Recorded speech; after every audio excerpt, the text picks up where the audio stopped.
Si vous qui êtes mauvais, vous savez donner de bonnes choses à vos enfants, combien plus votre Père qui est aux cieux donnera-t-il de bonnes choses à ceux qui les lui demandent? Donc tout ce que vous voudriez que les autres fassent pour vous, faites-le pour eux, vous aussi.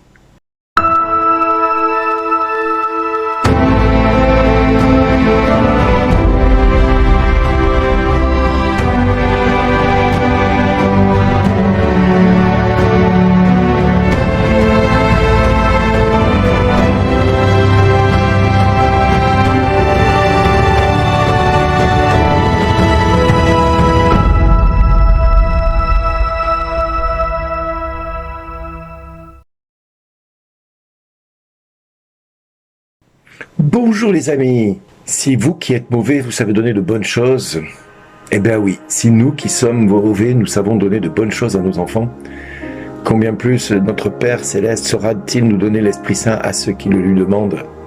Demandez et vous donnera, cherchez et vous trouverez, frappez et on vous ouvrira. C'est dans cet évangile de Matthieu que le Seigneur veut nous faire comprendre que quiconque demande reçoit. Le propre de chacun de nous, c'est de savoir demander, de savoir demander à Dieu pour recevoir correctement.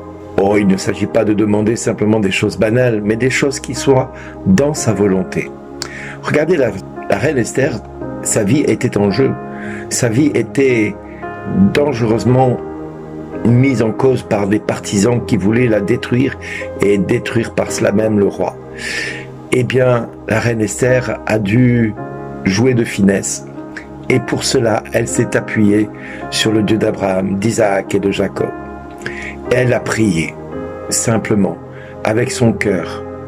Elle a fait comprendre à Dieu qu'elle lui faisait confiance. Que si elle se sentait par moments orpheline, toi, Seigneur, tu étais bien présent.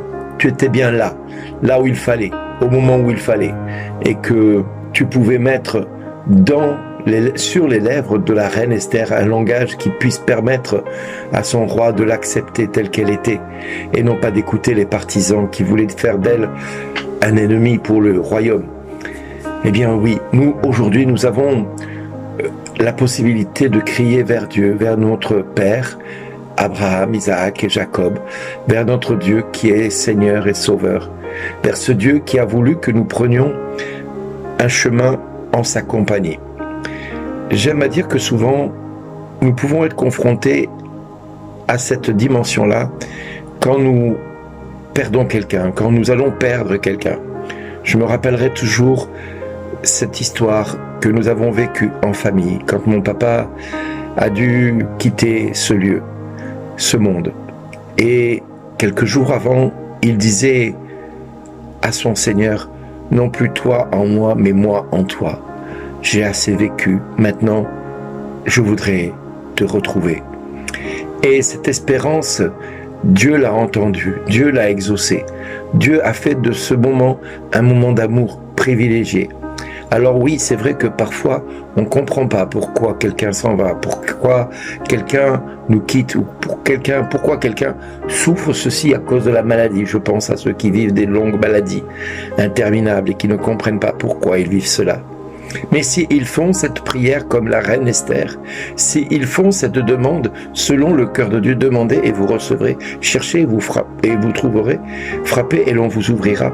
S'ils font cette demande en toute sincérité et en toute simplicité, en se soumettant à la volonté de Dieu sur leur vie, aucun, je dis bien aucun ou aucune personne ne pourrait être déçu de la part de Dieu. Parce que Dieu se complaira à toujours entendre le cri du pauvre, de toujours entendre la faiblesse de l'un ou de l'autre. Le problème, c'est d'accepter cette volonté de Dieu telle qu'elle est et non pas telle que nous aimerions qu'elle soit. Parce que des fois, nous demandons au Seigneur, fais ceci, fais cela, et que ta volonté soit faite. Mais au final, si tu ne la fais pas, je vais être déçu. Eh bien oui, c'est des fois compliqué d'entendre cela. La volonté de Dieu, ce n'est pas toujours de faire ce que nous avons envie. Ce n'est pas toujours de faire ce que nous pensons être bien pour nous. Non. Comme me disait un ami prêtre un jour, il m'a dit « Heureusement que Dieu ne m'a jamais exaucé, je serais marié 15 fois et je ne serais jamais devenu prêtre. » Parce que toutes les femmes que je rencontrais à l'époque, j'en étais éperdument amoureux. Et c'était elles et uniquement elles, sauf que elles n'étaient pas pour moi. Et elle me le faisait très bien comprendre. Et heureusement, parce que quelque part, quand je suis devenu prêtre, là, j'ai découvert ma véritable vocation. Dieu m'avait entendu, mais pas comme moi je le pensais, pas comme moi je l'aurais voulu. Alors oui, aujourd'hui, demandons à Dieu selon sa volonté et acceptons cette volonté dans notre vie. Acceptons que Dieu vienne nous surprendre dans notre quotidien, dans sa volonté qui est différente peut-être de celle que moi je pense être bonne pour moi. Oui, on est des êtres de chair, on a besoin d'avoir du concret dans notre vie, mais ce concret, Dieu la connaît, ce concret, et il sait vraiment ce dont on a besoin. Si nous qui sommes mauvais, nous savons donner de bonnes choses à nos enfants, combien plus le Père du ciel donnera-t-il l'Esprit Saint à ceux qui le prient? Oui, le Saint-Esprit, c'est le cadeau de Jésus pour chacun de nous. Il a dit, je ne vous laisserai pas orphelin, je vous enverrai mon paraclet. Il vous fera vous rappeler de tout ce que je vous ai dit. Alors oui, aujourd'hui nous pouvons citer cette parole de Dieu avec cette confiance que Dieu va exaucer notre demande, même la plus saugrenue, mais pas comme nous voudrions qu'il l'exauce, comme lui estime que ce soit bon pour nous. Voilà mon ami, aujourd'hui ce que tu dois entendre pour que tu puisses rentrer dans la volonté de Dieu, pour que tu puisses entendre cette volonté divine qui veut te faire sortir de ta zone de confort pour rentrer dans cette zone où il n'y a plus de turbulence, où il n'y a plus de tempête, où il n'y a plus de crainte, ni de peur, ni de trouble au visage. Et que tu pourras, comme le Christ, dormir dans la barque sans jamais t'inquiéter. Si le Seigneur a réussi à dormir dans la barque pendant qu'il y avait la tempête autour de lui, c'est bien parce qu'il savait que son Père ne pouvait pas lui faire du tort, ne pouvait pas le laisser tomber. Et il a fait de cette tempête un témoignage de vie pour ses disciples, pour ses apôtres, qui, eux, étaient remplis de peur, parce qu'encore basés sur leur volonté. Mais Seigneur, ne vois-tu pas que nous sommes en train de périr? Et Jésus, élevant la voix, fit cesser la tempête. Soyons sûrs d'une chose, c'est que quelle que soit la tempête que tu traverses aujourd'hui, Dieu te dit à toi, comme à tous les tiens, merci d'exister.